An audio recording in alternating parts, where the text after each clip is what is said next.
사사기 이제 삼손 두 번째 말씀입니다. 하나님 없는 좋은 것은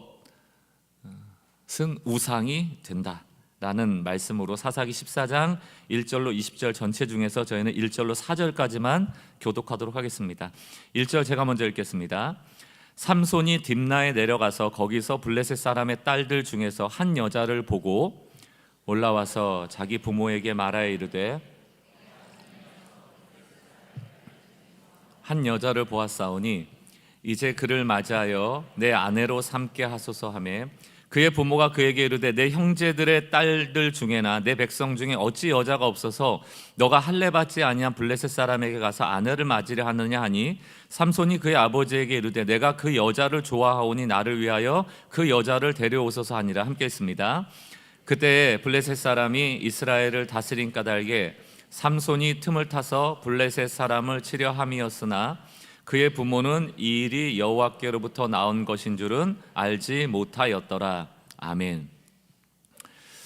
이렇게 도심을 걸어가다 보면 백화점이나 어떤 매장 같은데 화려한 그 쇼윈도의 조명들을 많이 보셨을 겁니다. 그 물건에는 관심이 없는데 이상하게 조명이 싹 비춰지면 이게 그럴듯해 보여요. 그리고 사고 싶어지고 갖고 싶어지고 그런 게 이제 조명 효과 아닙니까? 조명이라는 것은 물론 그 물건의 디테일을 보게도 했지만 그냥 그 조명 자체로 뭔가 분위기, 무드가 형성이 되니까 그냥 뭔가 따뜻해지는 것 같고 좋아지는 것 같고 때로는 물건을 보면 갖고 싶어지고 그렇습니다. 알고리즘도 요즘 그렇잖아요. 핸드폰도 일종의 조명인데 자꾸 켜면 나한테 별로 필요 없는데 계속 나오면 어때요? 이거 가져야 되나? 남들은 다 있나? 이거 가지면 좋나? 여러분들 아마 집안 곳곳에 사놓은 거 한번 꺼내보시면 한 번 쓰고 안 쓰는 거 엄청 많을걸요. 필요하다 해서 샀는데 별로 필요 없는 것인 게 많을 겁니다. 일종의 조명 효과에 당한 거죠. 필요도 없는데 좋아 보이는 거예요. 자꾸 사고 싶은 거예요. 저것을 가지면 내가 더 특별해지고 행복해질 것 같다. 반대로 야 나만 저것 없는 거 아니야? 그래서 나 불행한 거 아니야? 이런 세상 속에 우리가 살아가고 있다는 겁니다. 우리는 내가 원해서 그거를 바라본다고 생각하지만 사실은 매우 세련되고 정교하게 세팅된 쇼윈도의 조명 효과에 휘둘리고 있는 삶이다라고 해도 과언이 아닐 겁니다. 모방 욕구 얘기 드렸잖아요. 뭔가 저 사람 따라하고 싶고 남들 다 가지고 있는 건 나도 갖고 싶고 이런 거 말입니다. 눈이 약하니까요. 저희는 시각에 약하니까 현혹되어져서 산 다음에는 자연스럽게 내가 잘 샀다라고 스스로를 합리화시켜야 되니까 나름대로 공식을 만들어냅니다. 내가 좋아하면 그게 끌려서 내가 사면 그게 좋은 거다. 내가 원하는 게 좋은 거다. 그러니까 이게 필요해서 사는 게 아니고 내가 원하니까 좋은 거예요. 욕구에 끌려가는 것이죠. 그리고는 세상이 야 그거 쓸데없는 거 왜 샀어라고 하면 기분 나빠하면서 왜요? 내가 원하는데 왜 안 됩니까? 내 돈 가지고 사는데 뭐 안 됩니까? 내 행복이 중요한 거 아닙니까? 내 마음에 원하는 대로 하는 게 중요한 거 아닙니까? 내 마음에 좋은 대로 하는데 뭐가 문제입니까? 이게 조명 효과인데 마치 이 문화에 길들여지면 진짜 자기가 원해서 사는 줄로 착각한다는 얘기예요. 인간은 지성이 있습니다. 그러나 지성인이기 전에 사랑하고 갈망하는 것에 따라가는 존재예요. 사랑이라는 단어는 부정적인 단어일 수도 있고 긍정적인 단어일 수 있습니다. 우상도 우리가 따르는 게 그걸 사랑하기 때문이에요. 좋아하기 때문입니다.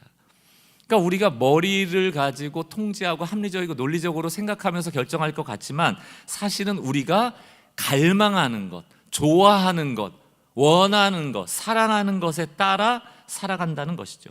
그러니까 세상의 쇼윈도는 뭘 자극해요? 우리의 눈, 계속 우리의 시선을 뺏는 겁니다. 하나님을 믿는다고 고백은 하지만 말로는 실제 우리의 삶은 세상의 화려한 조명이 만들어 놓은 욕망이라는 문화에 따를 수 있다는 거죠. 지금 오늘 이 얘기를 왜 드리겠습니까? 딱 삼손 얘기거든요. 그는 하나님이 택하신 나실인, 하나님이 태어나기도 전에 택하신 사람입니다. 그러나 그의 눈이, 시선이, 마음이 소위 제국, 힘의 논리, 돈의 논리, 그 제국의 문화의 정점에 있던 블레셋의 마음을 빼앗겼다.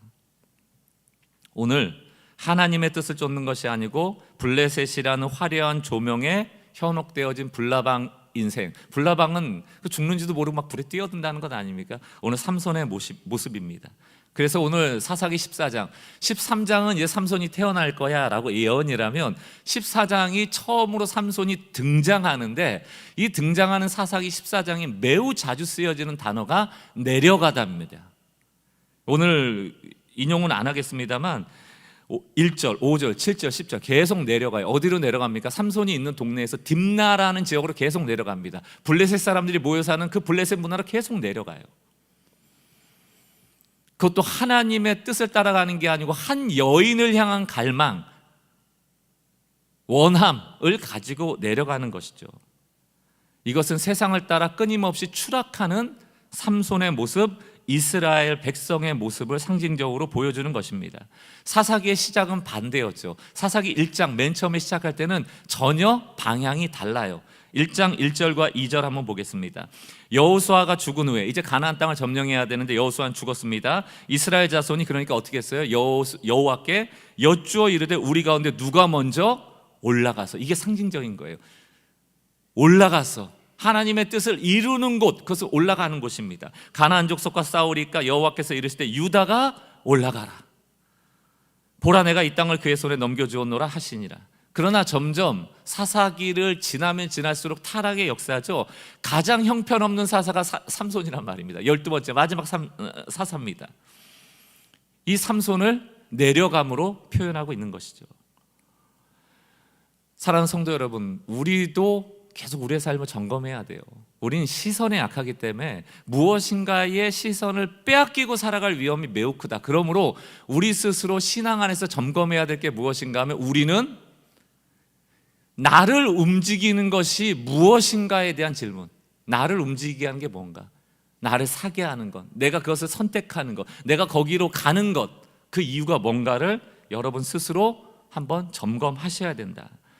그래서 사사기 13장 맨 마지막 구절과 14장 1절 이 마지막과 처음이 매우 극명한 대조를 보이고 있는데, 지난주에 사사기 13장 25절은 어떻게 돼 있었냐면, 소라와 에스다올 사이 마하네단에서 여호와의 영이 그를 움직이기 시작하셨더라. 하나님의 영이 이제 사로잡아 움직일 것이다 라고 예고를 했는데, 14장으로 넘어오자마자 1절 삼손이 딥나에 내려가서 거기서 블레셋 사람의 딸 중에서 한 여자를 보고 삼손 스스로 자기의 눈에 좋은 대로 움직이기 시작한다는 얘기예요. 그럼 우리가 움직이는 것 동기는 두 가지란 얘기입니다. 하나님의 영이 우리를 이끌고 계시는가, 아니면 우리의 시선이 나를 이끌고 있는가. 13장은 분명히 하나님의 뜻에 의하여 삼손이 태어날 것을 예고하고 하나님이 움직이실 것이다 라고 말하였는데, 삼손이 태어나서는 자기의 뜻대로 움직여지기 시작하는 것이죠.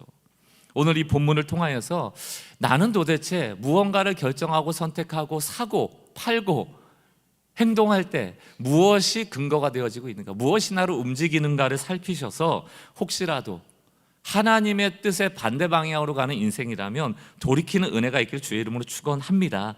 오늘 14장 메시지는 세 가지인데요. 첫 번째, 내 눈에 좋은 것을 추구할 때 그 보이는 것을 내가 얻고자 하는 욕망이 있잖아요. 그것은 반드시 좋은 것이 아니고 우상이 됩니다. 우상이라는 뜻이 뭐예요? 반드시 나쁜 결과가 온다는 얘기예요. 그래서 늘 우상을 설명할 때 소금물 비유하잖아요. 목마를 때 너무 목말라서 물을 마시긴 마셨는데 소금물이더라. 그럼 잠깐은 해갈되지만 그 목마름이 더욱더 가라해진다는 얘기예요.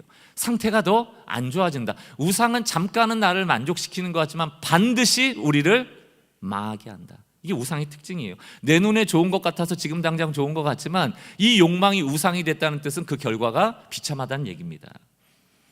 오늘 이 내용을 알기 위해서 14장 2절 3절 제가 이제 괄호로 좀 내려갔다가라는 표현을 썼습니다. 왜냐하면 삼손이 자기 지역에서 딥나라는 지역으로 내려갔다가 한 여인을 보고 다시 올라왔다는 얘기예요. 올라와서 자기 부모에게 말하 이르되 내가 딥나에서 블레셋 사람의 딸 중에서 한 여자를 보았사오니 이제 그를 맞이하여 내 아내로 삼게 하소서 하며 그의 부모가 그에게 이르되 내 형제들의 딸 중에나 내 백성 중에 어찌 여자가 없어서 너가 할례 받지 아니한 블레셋 사람에 가서 아내를 맞이려 하느냐 하니 삼손이 그의 아버지에게 이르되, 이게 매우 중요합니다. 내가 그를 좋아하오니 나를 위하여 그 여자를 데려오소서 하니라. 내가 그를 좋아한다. 이게 이제 개역개정에서는 좋아한다라는 표현으로 해석이 됐지만 이것을 원어적 뉘앙스로 바꿔보면 그 여자는 내 눈에 보기에 옳습니다 이 뜻이에요. 옳다. 여러분, 옳다라는 것과 좋다라는 단어는 히브리 토브라는 단어 같습니다. 하나님이 천지를 창조하신 다음에 내 눈에 보기에 좋았다, 하나님 보시기에 좋았다, 이 좋다라는 단어가 토브인데 이 단어를 또 하나 쓰는 장면이 어디냐 하면 하나님의 성품을 말할 때 하나님은 선하시다라고 할 때 이 선이 바로 토브입니다. 그러므로 제가 좀 정리를 해드릴게요. 이게 매우 중요한 한 덩어리의 문장인데, 하나님은 성품적으로 근원적으로 선하세요. 그러므로 그의 선택만이 유일하게 옳습니다. 그 옳은 선택을 따라갈 때 결과가 좋습니다. 이걸 외우셔야 돼요. 하나님은 선하시고 그의 결정은 옳으시며 그 결과는 좋습니다. 이게 토부예요. 이게 한 덩어리입니다. 근데 지금 삼손이 뭐라고 하고 있어요? 나는 내 눈에 좋습니다. 그러므로 이 결정은 옳습니다. 그럼 여러분, 이 결과가 어떻게 될까요? 삼손이 선해요? 근원적으로 안 선해요. 그러므로 그의 결정은 옳아요? 옳지 않아요. 그러므로 그 결과는 나빠지는 거예요. 그런데 삼손이 그걸 알아요? 몰라요? 모르죠. 왜? 하나님 밖에 있으니까. 내가 옳습니다. 내가 기준입니다. 내가 선입니다. 그러므로 내가 선택하는 모든 것은 좋은 겁니다. 그 얘기를 하는 거예요. 오늘날 조명 효과에 빠져서 시선을 빼앗겨버린 현대인의 삶과 조금도 다르지 않다. 하나님의 에덴 동산에 선과 악을 구별하는 나무를 두셨습니다. 그리고 그거 못 먹게 했죠. 그것은 온 천지의 모든 것을 인간에게 허락하신 이후에 그 선악을 알게 하는 나무 하나 아까워서 못 먹게 하려고 먹지 말라고 한 것이 아니고, 선악과의 핵심적인 메시지는 무엇인가 하면 선과 악, 다시 말하면 옳고 그름을 결정하는 왕좌는 유일하게 하나님만이시다를 인정하라는 얘기입니다. 유일하게 옳은 분은 하나님이시다. 왜? 그분은 선하심으로. 그러므로 그분의 선하심을 따라가는 길만이 좋은 결과가 온다는 얘기예요. 그러므로 혹시라도 여러분 기도하지 않고 좋은 일이 일어나거나 나 막 사는 것 같은데 세상적으로 뭐가 잘 되면요, 그건 좋은 신호가 아닙니다. 하나님 없이 좋은 일이 일어난다는 것은 그건 문제예요. 오늘 설교 제목이 뭡니까? 하나님 없는 좋은 것은 우상이 된다. 그 우상은 반드시 우리의 삶의 마지막을 비참하게 한다. 그러므로 하나님 없이 좋은 일이 일어나지 않는다라고 믿으셔야 돼요. 그러므로 우리는 하나님 붙잡아야 된다. 그것이 가장 행복한 길이기 때문입니다. 그러므로 우리의 믿음의 영적 전쟁의 핵심은 뭡니까? 그 사단이 뱀처럼 유혹하여 오늘의 문화를 받아들이라고 얘기하는 것 아닙니까? 창세기 3장 5절, 너희가 그 선악과를 먹는 날에 너희 눈이 밝아지고 누구처럼 돼요? 하나님처럼 될 거야. 그 얘기는 뭡니까? 너희도 선해, 너희도 옳은 결정이야, 너희도 좋게 될 거야, 너희 스스로 좋게 될 거야. 독립하라는 얘기잖아요. 우린 하나님 아니에요. 늘 고백해야 될 게 우리의 처음 불렀던 그 찬양, 우리 앞에 불렀던 주님이 주님 되시게, 이게 얼마나 대단한 고백인지 몰라요. 주님만 주님이십니다. 하나님만 선하십니다. 하나님만 옳으십니다. 하나님만 좋은 것을 주십니다. 그 고백이에요. 나로부터는 그것이 나오지 않습니다. 그러므로 나는 주를 신뢰합니다. 뱀의 유혹은 하나님의 눈을 기준 삼지 말고 스스로 하나님이 되어 선악을 결정하고, 너가 선악과를 먹으면 너 스스로 좋은 것을 결정할 수 있게 될 거야, 너가 왕좌를 차지하게 될 거야, 그 이야기거든요. 그러나 이 선악과의 비극이 반복됩니다. 사사기 21장 25절 우리 한 목소리 읽어보겠습니다. 시작. 그때 이스라엘의 왕이 없으므로 사람이 갖기 소견에 옳은 대로, 옳을 수 있어요? 인간은 옳을 수 없다. 왜? 우린 선하지 않기 때문에. 그러니까 각기 소견에 옳은 대로 결정한 그 옳음은 그름이에요. 그러므로 좋은 결과를 가질 수 없다는 얘기입니다. 여러분, 죄의 본질이 뭔가? 하나님 없이 내가 옳은 대로 결정하면 좋은 결과가 있을 거야 라고 생각하는 게 죄예요.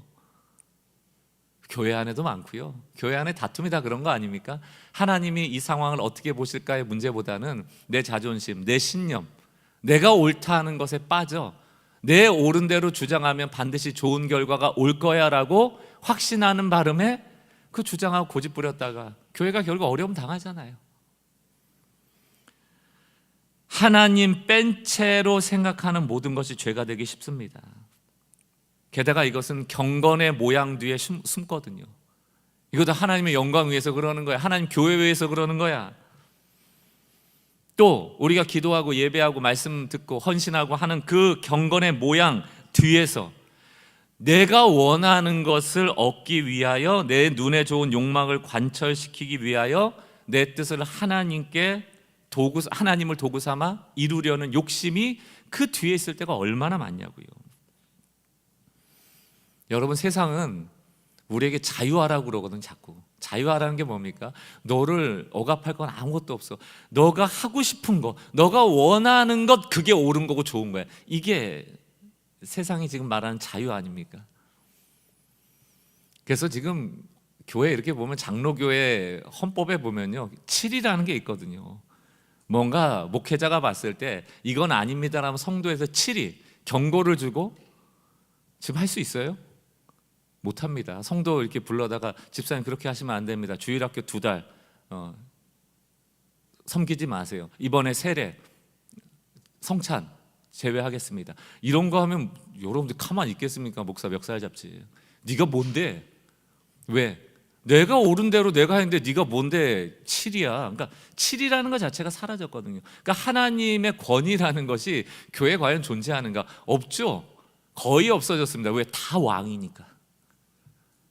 소견에 옳은 대로 행한다는 게 그것 아닙니까?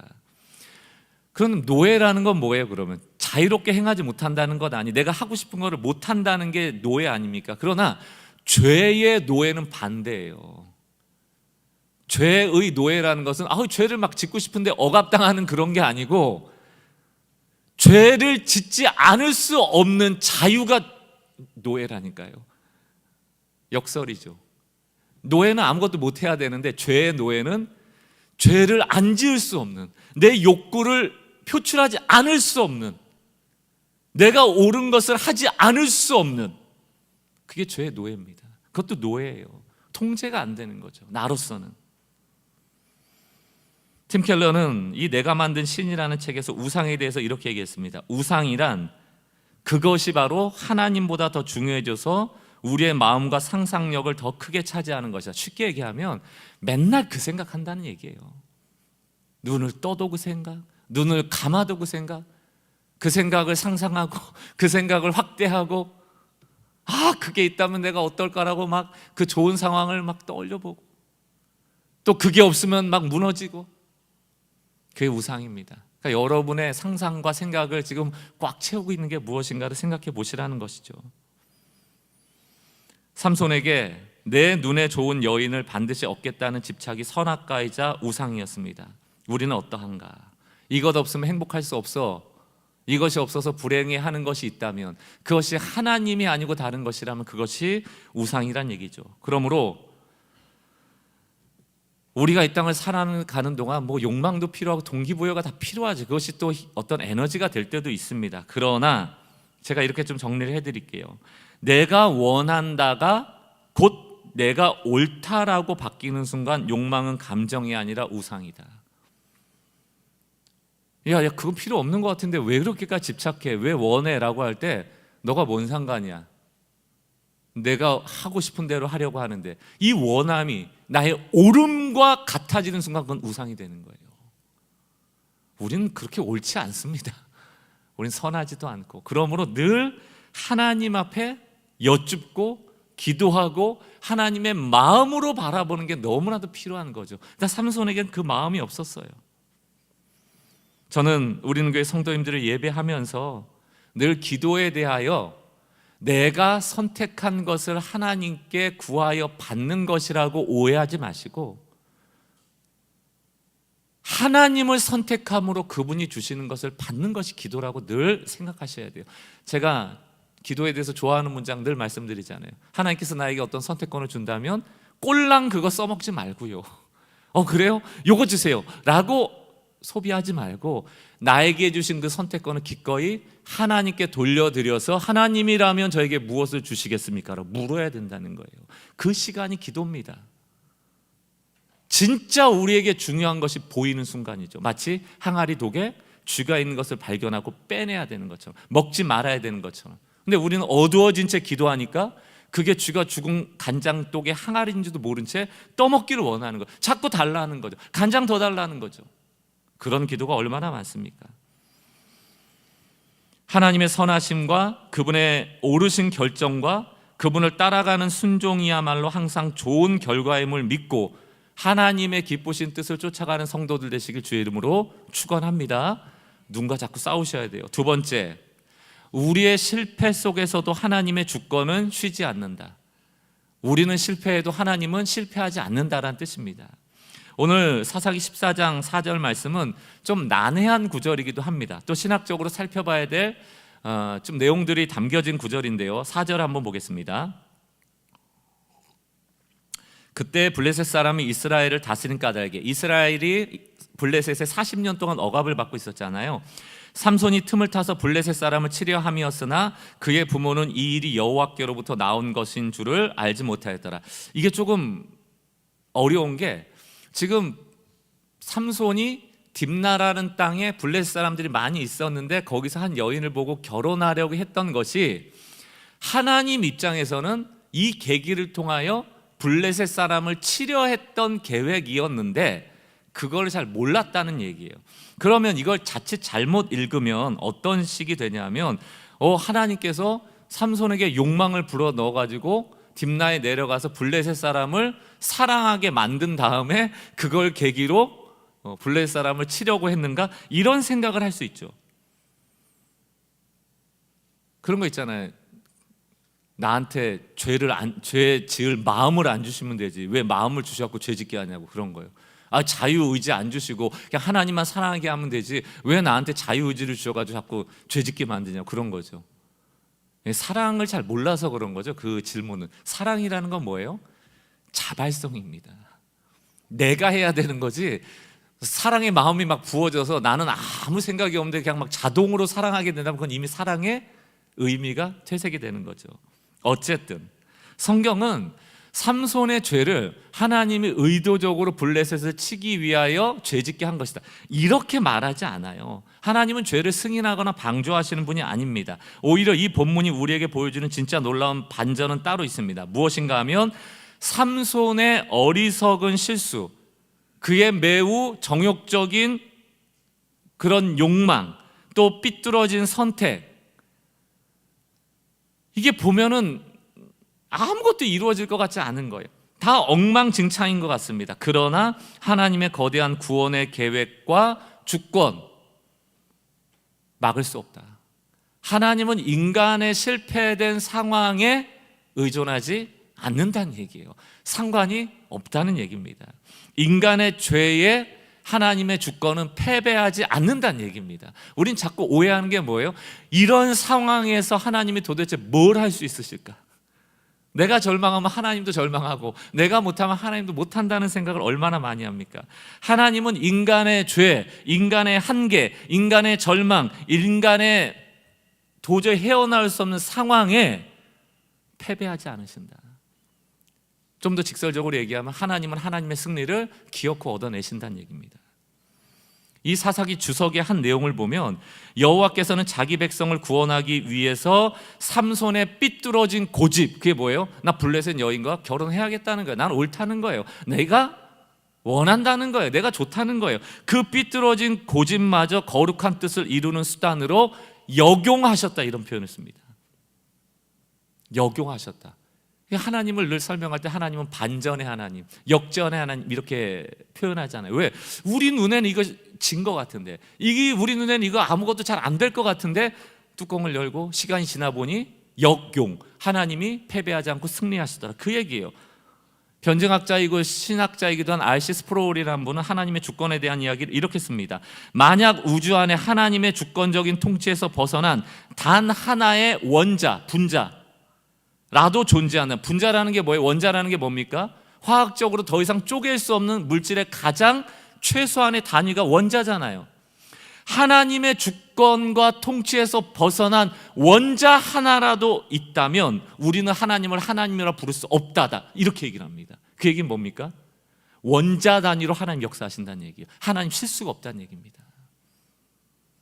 하나님의 통치에서 벗어난 영역은 하나도 없다는 얘기예요. 삼손이 고집되고 잘못된 선택을 한 그 가운데도 하나님의 선하심이 역사하신다. 그러므로 우리는 하나님을 하나님이라고 부른다는 얘기예요. 삼손은 자기 욕망을 위해 딥나로 내려갔지만 역사의 주인이신 하나님은 그 어리석은 행동조차도 통로 삼아서 블레셋을 칠 틈을 만드셨다. 여러분, 한치의 어떤 구멍도 이 문제가 해결될 기미가 안 보이시는 분들 계세요? 하나님은 반드시 틈을 만드시고 어둠에 빛을 쏘아 넣으십니다. 작은 빛이라도 들어오면 어둠은 물러가게 되거든요. 그러므로 뭔가 엎어진 판 같고 이거 뭐 안 될 것 같다라고 생각할 때 하나님도 안 될 거야 라고 오해하지 말고 하나님은 당신의 선한 뜻을 반드시 완결 짓는다는 것을 믿는 믿음을 가지고 하나님 신뢰하는 성도들 되시길 주의 이름으로 축원합니다. 제임스 패커가 얘기했던 이 내용은 정말 제 마음에 쏙 와닿았어요. 제가 진짜 싫어하는 게 이 실이거든요. 실. 이거 좀 엉키잖아요. 요즘은 무선으로 이렇게 리시버가 있어서 이렇게 듣고 하는데 헤드폰 같은 게 옛날엔 선으로 다 돼 있었잖아요. 잘 정리해서 넣는 것 같은데 빼려고 그러면 엉키잖아요. 그럼 짜증나요. 제가 짜증나는 거 두 가지 늘 싫고요. 옷걸이 싫어합니다. 옷걸이 이상하게 걸면 따라 나와. 이거 좀 누가 개발할 거 없나요? 안 따라 나오는 거? 그 갈고리가 이렇게 돼서 늘 나는 하나만 빼고 싶은데 몇 개씩고 이러면 계속 막 몇 개가 더 엉키고 이런 거 있잖아요. 제임스 패커가 뭐라고 얘기하냐면 잘 들어보세요. 하나님이 얼마나 지혜로우시고 섭리 가운데 우리를 이끄시는지 이렇게 얘기를 합니다. 인간의 어리석음과 악함이 만들어낸 꼬인 실타래를 가지고도 가장 아름다운 구원의 직무를 짜내시는 하나님의 전능함, 이게 하나님의 섭리라고 설명을 했어요. 막 엉클어져서 이거 우리 같으면 이거 못 써 버리고 새로 실타래를 풀어서 옷을 짤 텐데 하나님은 엉켜진 실타래를 가지고도 놀라운 옷을 만들더라. 여러분, 인생이 지금 헝클어졌습니까? 막 짜증나고 분노가 납니까? 하나님은 우리는 도저히 풀 수 없는 실타래를 다 풀어서 그 실을 가지고 놀라운 옷감으로 옷을 만들더라. 이게 우리를 다스리고 계신 하나님의 섭리라는 얘기예요. 주권이란 얘기입니다. 하나님은 반드시 그 흩어진 조각들을 가지고 아름다운 작품을 만드신다는 얘기죠. 그러므로 여러분들 지금의 상황에 너무 넘어지지 마세요. 하나님은 반드시 틈을 내시고 빛을 넣으시고 하나님의 선하신 일을 시작하심으로 완성하실 줄 믿습니다. 내가 잘했기 때문에 하나님의 계획이 시작되는 것도 아니지만 내가 연약하고 넘어지고 실족했다고 해서 하나님의 통치와 완성되어질 그 일들이 멈춰지는 일도 없다. 하나님 중단하지 않으신다. 왜? 이 일이 옳고 선함으로 반드시 성취하신다. 합력하여 좋은 결과가 된다. 선을 이루신다. 똑같은 얘기예요. 하나님은 선하시다. 하나님 그러므로 옳으시다. 그 결과는 항상 좋다. 여러분, 요셉 형들이 악했죠. 시기에서 동생을 팔아 넘겨버립니다. 그러나 창세기 39장 2절 21절 하나님은 요셉과 동행하고 함께하였다고 얘기를 합니다. 인간의 악한 결정과 행동 속에서도 하나님은 이스라엘을 구원하는 구원의 계획을, 그 결과를 멈추지 않고 선하게 만들어 가시는 것이죠. 형들의 악한 행동으로 애굽에 팔려갔기 때문에 오히려 야곱, 곧 이스라엘 백성 구원을 얻습니다. 요셉이 애굽의 통치자가 된 이후에 거기에는 이미 먹을 것들을 미리 예비해 놨잖아요. 야곱의 백성들이, 그 자녀들이 굶어 죽을 때 애굽에 와서 요셉의 혜택을 통하여 먹고 살 수 있게 되지 않습니까? 창세기 45장 7절 8절 하나님의 절대적인 섭리가 그 악한 형들의 행위 속에서도 하나님의 주권은 떠나지 않았음을 요셉이 알았기 때문에 뭐라고 표현합니까? 하나님이, 내 인생의 주권자는 하나님이신데 하나님이 큰 구원으로 당신들의 생명을 보존하고 당신들의 후손을 세상에 두시려고 나를 당신들보다 먼저 보내셨나니. 어떻게 먼저 보냈습니까? 좋게 보냈어요? 형제들이 노예로 팔아서 보냈잖아요. 감옥에서 죽을 뻔했잖아요. 근데 요셉이 지금은 어떻게 해석합니까? 그 모든 과정이 하나님의 손 아래에 있었습니다. 결국 하나님은 이 모든 역경을 통하여 가장 좋은 결과를 주셨고 그 결과가 바로 지금입니다. 8절 그런즉 나를 이리로 보낸 이는 악한 형들처럼 우리의 눈에 보이지만 사실은 누구였다? 하나님이셨다. 여러분의 지금 어려운 일 하나님이 모르고 계십니까? 하나님의 주권 가운데, 섭리 가운데, 그 엉켜진 실타래 가운데 풀고 계시는 하나님이 계시다는 얘기입니다. 창세기 50장 20절 우리 같이 읽어보겠습니다. 시작.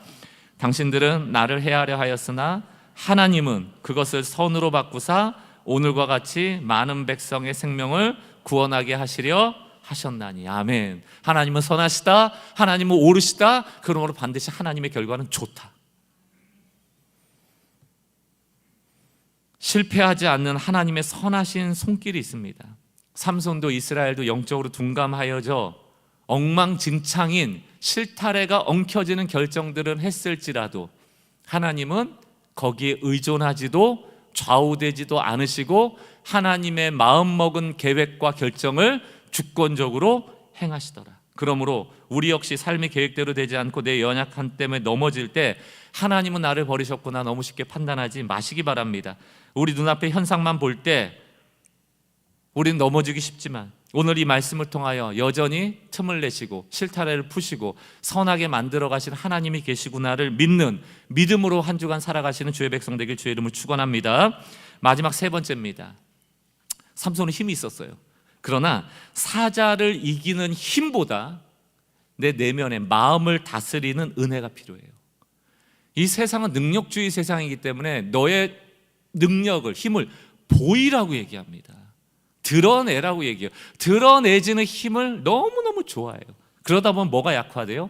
내면의 힘. 내면의 힘을 어떻게 오는 겁니까? 하나님이 다스려주는 힘, 성령의 충만함, 이런 것들이잖아요. 성령께 이끌리는 삶을 내면의 힘이라고 얘기할 수 있습니다. 사사기 14장 5절과 6절 삼손이 그의 부모와 함께 딥나에 내려가서 딥나의 포도원에 이른즉 젊은 사자가 그를 보고 소리지르니라. 사자가 덤비는 거예요. 6절 여호와의 영이 삼손에게 강하게 임하니 그가 손에 아무것도 없이 그 사자를 염소 새끼 찢음같이 찢었으나 그는 자기가 행한 일을 부모에게 알리지 아니하였더라. 자 보세요. 부모와 함께 하도 딥나에 가서 블레셋 여인하고 결혼시켜달라고 그러니까 내려간 거예요. 내려갔는데 젊은 사자가 삼손을 공격한 거예요. 그때 여호와의 영이 임해서 사자를 그냥 찢어 죽인 거예요. 근데 이 사실은 삼손만 알아요. 아무도 몰라요. 부모도 몰라요. 친구도 몰라요. 블레셋 사람도 몰라요. 그 상황입니다. 자, 지금 여기서 삼손이 배웠어야 되는 건 뭘까요?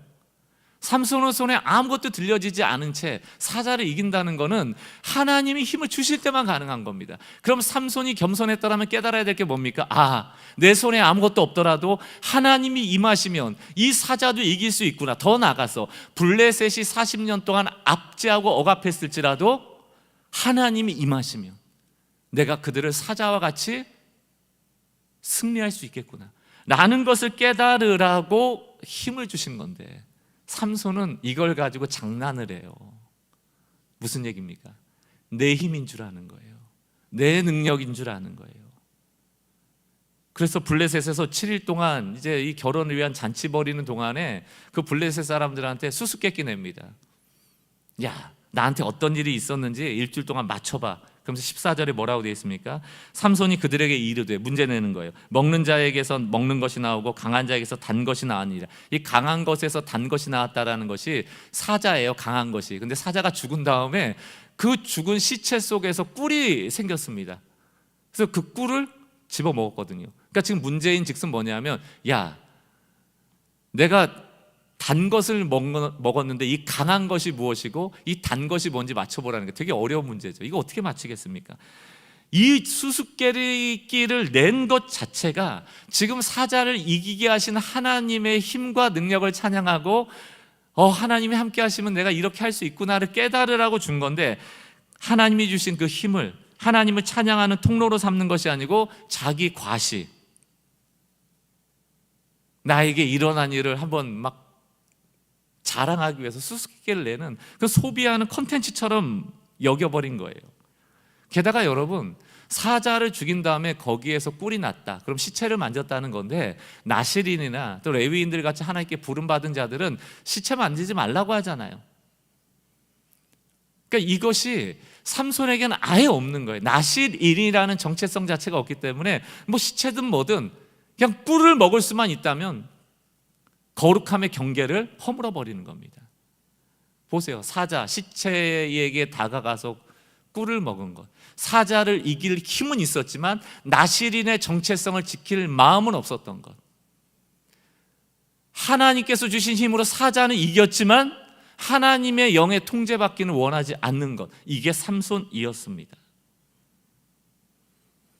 그리고 나서 나중에 이 블레셋 사람들이 도저히 그 수수께끼를 못 맞히겠으니까 삼손의 아내에게 가서 야 이거 어떻게 된 거야? 라고 물어봐가지고 답을 찾아냈거든요. 삼손이 아내한테 다 얘기했나 봐요. 그랬더니만 또 화가 나가지고 블레셋 사람을 다 쳐 죽입니다. 힘자랑이죠. 다 사자도 다 쳐 죽이고 블레셋 사람도 다 쳐 죽이고.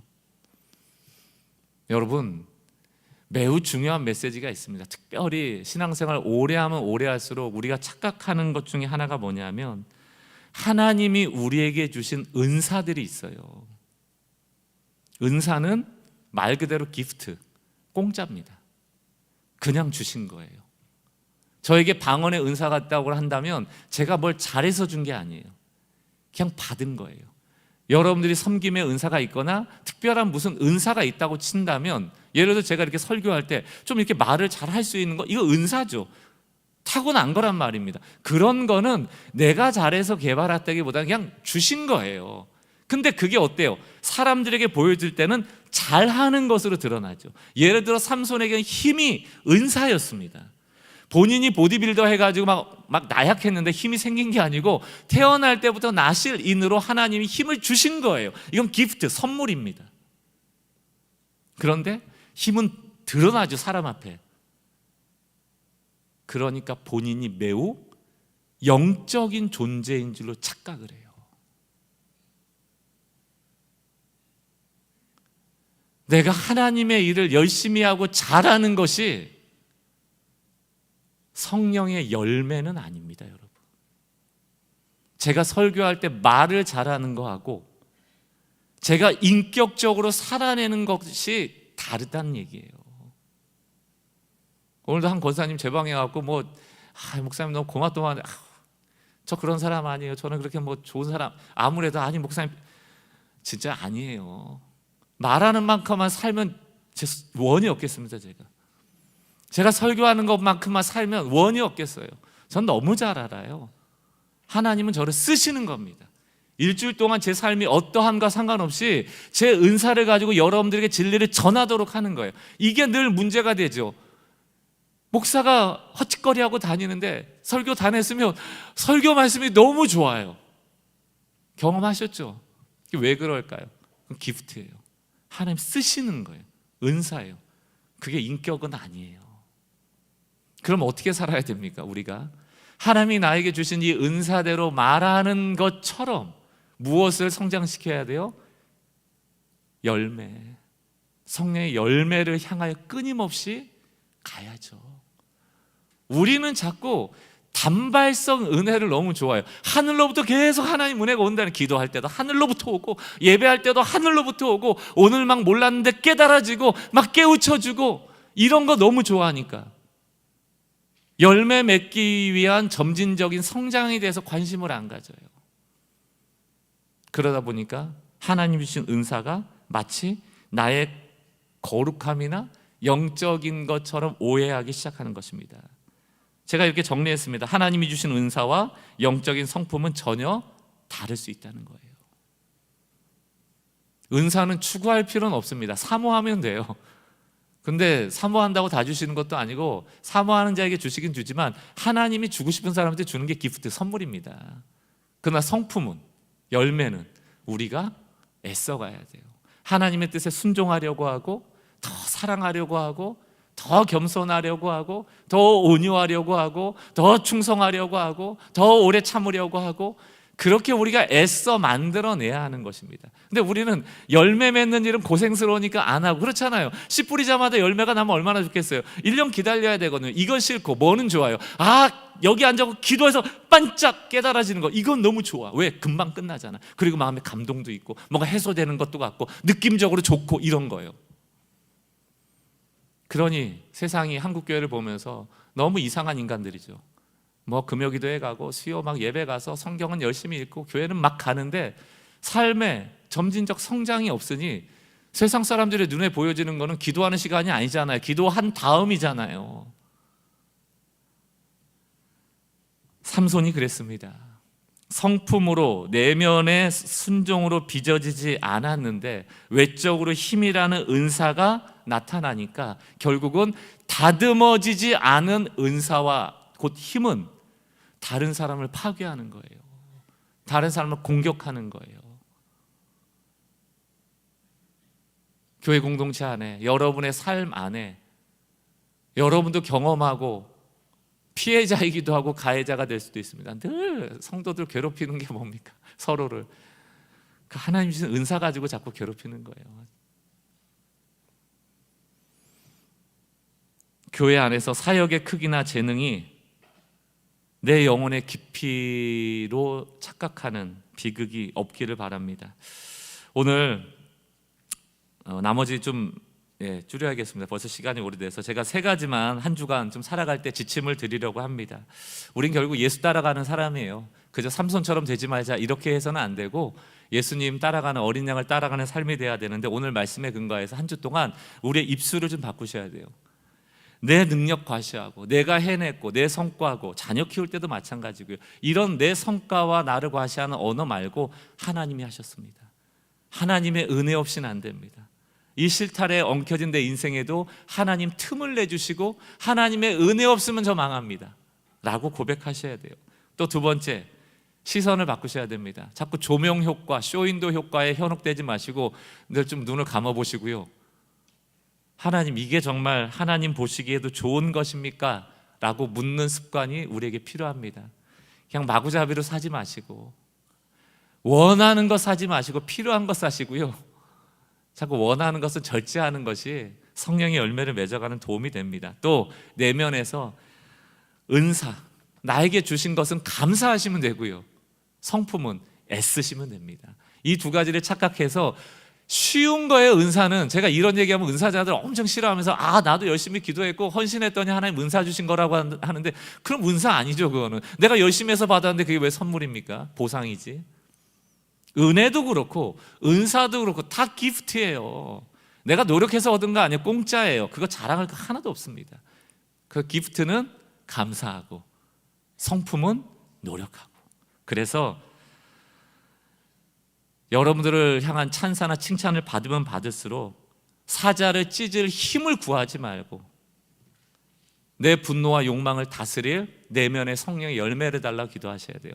하나님의 은혜입니다. 또 하나는 뭡니까? 하나님, 이게 하나님 보시기에도 좋은 일이었으면 좋겠습니다. 또 하나, 하나님의 은사는 감사합니다. 하나님의 열매는 맺어가겠습니다.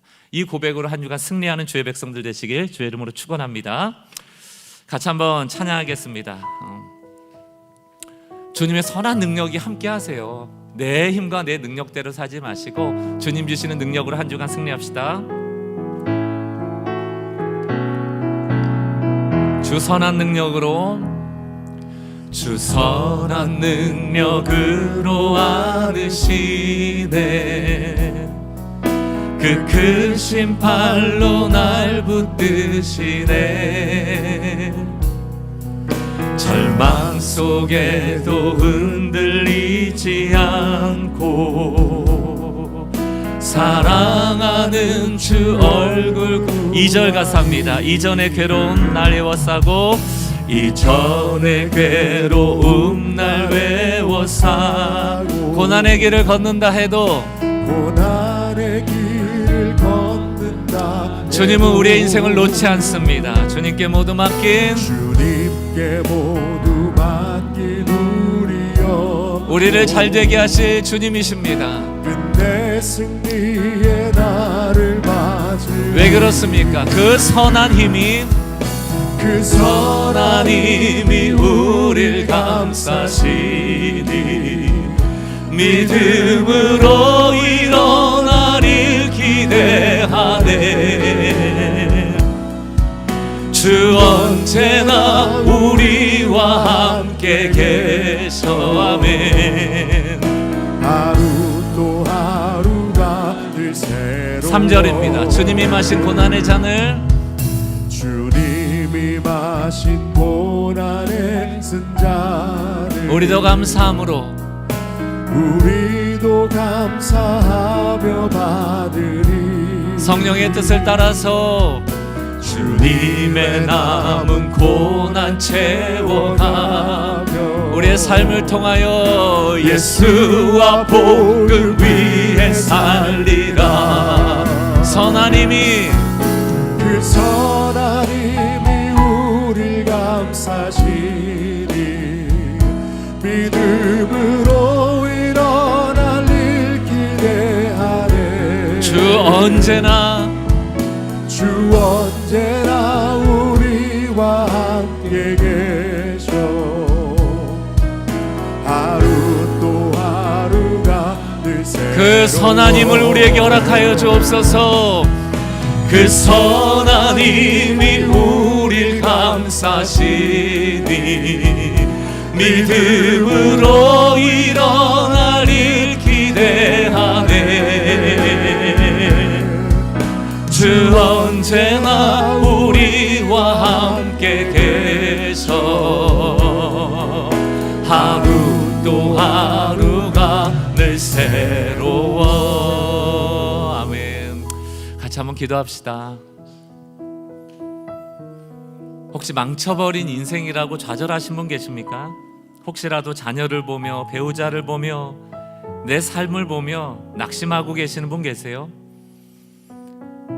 우리는 우리의 삶을 놓아버리고 싶을지라도 하나님은 절대로 우리를 놓지 않으시고 실타래같이 엮여있는 인생도 풀어주시고 삼손과 같이 엉망진창된 결정 속에서도 틈을 내서 빛을 넣으시는 분이 하나님이십니다. 아름다운 옷감으로 아름다운 옷을 만드시고 결국은 잘 되게 하실 거예요. 하나님은 선하십니다.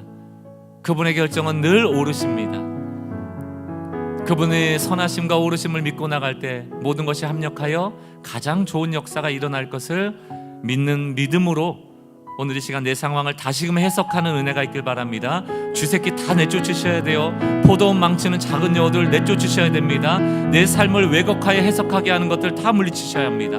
주님은 우리를 사랑하세요. 오늘 내 영혼에 빛이 들어올 수 있도록 기도하시기 바랍니다. 오늘 주님의 임재 가운데 말씀 붙잡고 잠시 기도하는 시간 같습니다.